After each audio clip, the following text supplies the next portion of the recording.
How did they do it? But do we know that? We all go to the pyramids, we go see the Leaning Tower of Pisa. Someone said something very nicely. He said, we are actually appreciating a building that doesn't stand. It's falling over and wow, let's take a picture, let's take a selfie, and we're getting excited. But we have temples today that stand and they didn't use plaster. Do you know that for this particular stone, they had to use a ramp, which was 6 kilometers long, which was pulled by bulls, elephants, and people. 6 kilometers long to get it up there, without any machinery, without any cranes, without anything. And they didn't have plaster. It's withstood 6 earthquakes. You know what happens when an earthquake comes? Without plaster. What they have done is they have an outer wall, then inside that they have a corridor of 6 feet, which is an open, just a corridor, and then they have another structure inside which goes all the way to the top, which is why they can withstand earthquakes, which is why they stood so long. So these are all things that we need to know about. This particular king has built 5,000 dams in his time, and he's made a water management ministry in that time.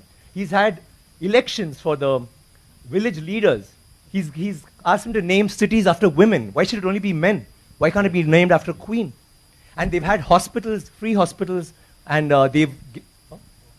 and he actually brought loans. I mean, he used to give loans. He used to help people get dignity, not just throw money around. So this is something that's so illustrious. And this happened in the 9th century. I'm sorry I'm taking so much time. It happened in the 9th century when the rest of the world, you talk about superpowers today, the 9th century all this happened when we had the biggest maritime naval thing in the world.